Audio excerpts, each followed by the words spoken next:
இரவு சமையல் அருமையான ஒரு சிக்கன் மிளகா வறுவல் செய்ய போகிறோம்.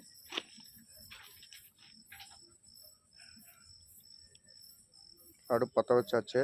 நல்லா எரியுது பாருங்கள். அப்படியே பானையவே ஒரு அடுப்பாக மாற்றிட்டோம்.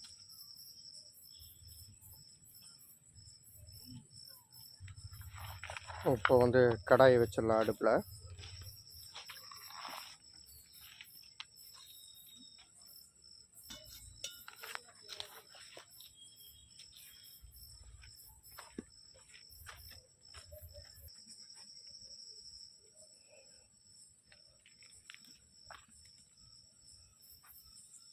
கடாய் சூடாகட்டும்.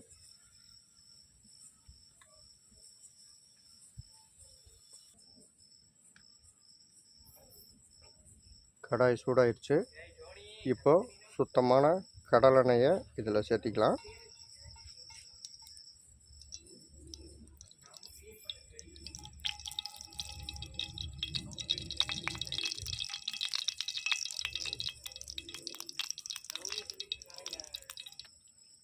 எண்ணெய் சூடாயிடுச்சு. இப்போ பெரிய வெங்காயம் 3 பெரிய வெங்காயம் இந்த அளவுக்கு நறுக்குனது சேர்த்துக்கலாம். நல்லா பெரிய வெங்காயம் நல்லா பச்சை வாசம் போகிற வரைக்கும் நல்லா வதக்கிக்கலாம்.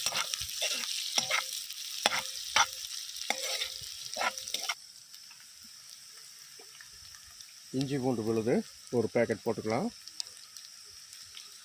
நைட் டைமு ரெடி ஆகலை, எல்லாத்தையுமே அரைச்சி பண்ணுற அளவுக்கு பொறுமை இல்லை.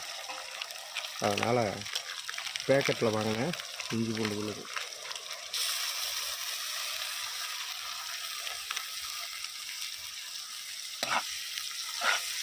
இதுவும் பச்சை வாசம் போகிற வரைக்கும் நல்லா வதக்கிக்கலாம்.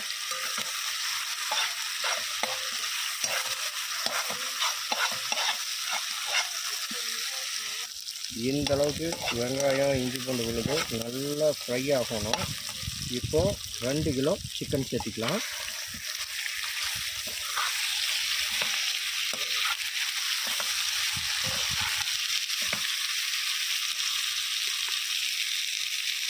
ஆன் பண்ணிட்டேன். இப்போ சிக்கன் போட்டாச்சு. சிக்கன் வெங்காயம் இஞ்சி பூண்டு விழுது எல்லாம் நல்லா ஃப்ரை ஆகும். அது வரைக்கும் நல்லா ஏகமாக மிக்ஸ் ஆகிற வரைக்கும் இப்படியே நம்ம வதக்கணும்.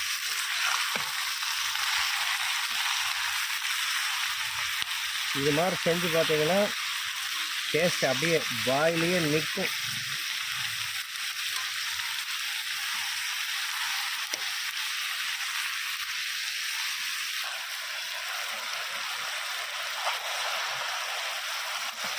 இப்போ நம்ம லைட்டாக இது கூட மஞ்சள் பொடி சேர்த்துக்கலாம்.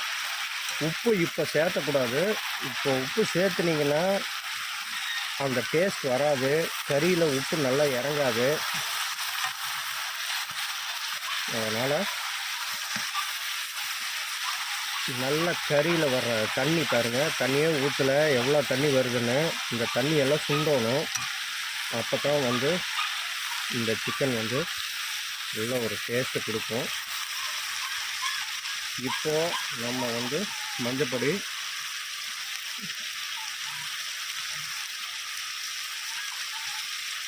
இதை நல்லா மிக்ஸ் பண்ணிக்கலாம்.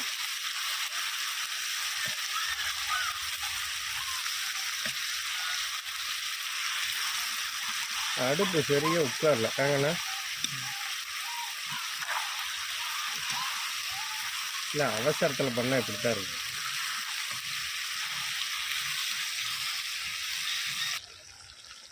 இப்போ உப்பு சேர்த்துக்கலாம்.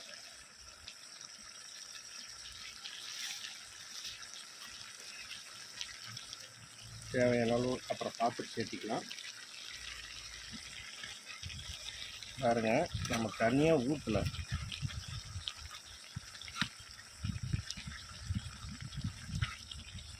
மண் சட்டியில் மண் அடுப்பில் இப்படி செஞ்சால் ஒரு டேஸ்ட்டு.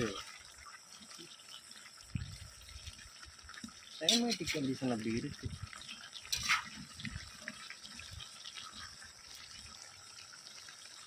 கொஞ்சம் டேஸ்ட்டுக்கு லைட்டாக சிக்கன் மசாலா போட்டுக்கலாம்.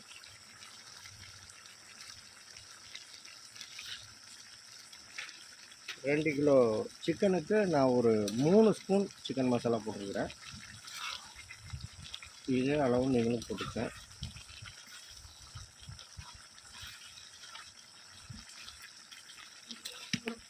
இப்போ பார்த்தீங்கன்னா நம்ம தண்ணியே சேர்த்துல. தண்ணி பாருங்கள் எத்தனை தண்ணி வருது, சிக்கன்லேருந்து எத்தனை தண்ணி வருது. இந்த தண்ணி எல்லாம் சுண்டணும்.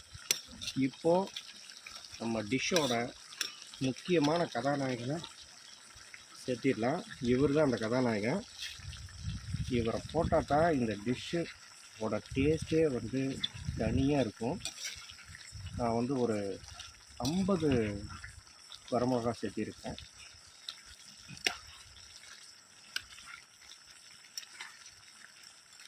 இந்த கதாநாயகன் வந்து இந்த டிஷ்ஷில் சேர்ந்தா தான் இந்த டிஷ்ஷுக்கே வந்து ஒரு மரியாதை.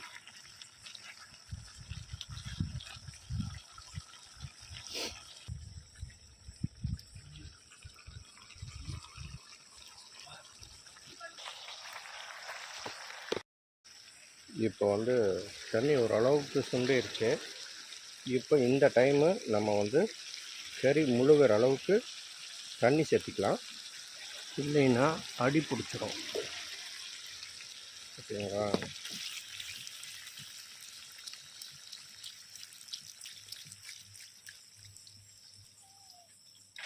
இந்த அளவுக்கு தண்ணி சேர்த்திருக்கிறோம். இப்போ இந்த தண்ணி சுண்டி வர வரைக்கும் நம்ம வந்து நல்லா வேக வைக்கணும். அப்போ அருமையான ஒரு கிராமத்து வறுவல் அப்படியே ஹோட்டல் ஸ்டைலில் தயாராகிடும். வெயிட் பண்ணலாம்.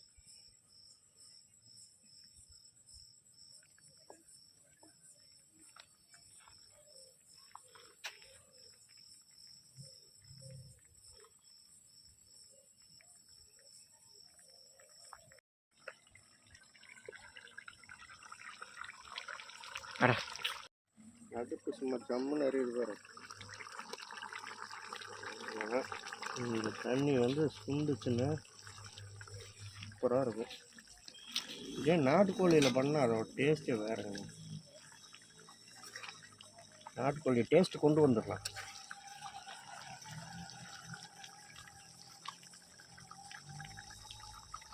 இந்த தண்ணி சுண்டணும். அது வரைக்கும் நல்லா இன்னும் கொஞ்சம் நல்லா அடுப்பை எரிச்சுவிடும். நம்ம இப்போ மசாலா பொடி இதெல்லாம் போட்டு பண்ணுறத விட ஃபைனலாக இதை நல்லா வந்து கிளறணும். இந்த ஃபைனலாக நல்லா கிளறும் போது தான் இந்த கறியெல்லாம் வந்து நல்லா உருளும். அப்போ தான் வந்து இந்த மசாலாவெல்லாம் இந்த கடைசியில் இருக்கிற இந்த எசன்ஸில் சிக்கனில் நல்லா இறங்கும். அப்போ தான் அடி பிடிக்காமையும் இருக்கும். பாருங்க அப்படியே எண்ணெய் முதங்க ஒயிட் ரைஸோடு வச்சு சாப்பிட்டா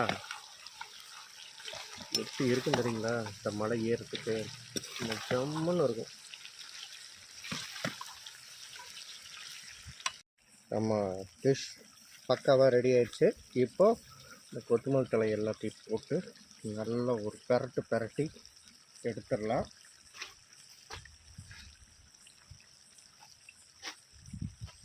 சூப்பராக ரெடி ஆயிடுச்சு. சிக்கனோட எண்ணெய் மட்டும்தான் மேலே தெரியுது. அவ்வளோதாங்க. அருமையான ஒரு கிராமத்து ஸ்டைலில் ஹோட்டல் டேஸ்ட்டில் செஞ்சாச்சு. இதே மாதிரி நீங்களும் செஞ்சு பாருங்கள். மெயினாக மண் சட்டியில் மண் அடுப்பில் விறகடுப்பில் செய்யணும். அப்போ தான் வந்து அது பிராய்லராக இருந்தாலும் சரி நாட்டுக்கோழியாக இருந்தாலும் சரி டேஸ்ட்டை தூக்கி கொடுக்கும். இதே மாதிரி செய்யுங்க, செஞ்சு பாருங்கள். லைக் பண்ணுங்கள், ஷேர் பண்ணுங்கள், கமெண்ட் பண்ணுங்கள்.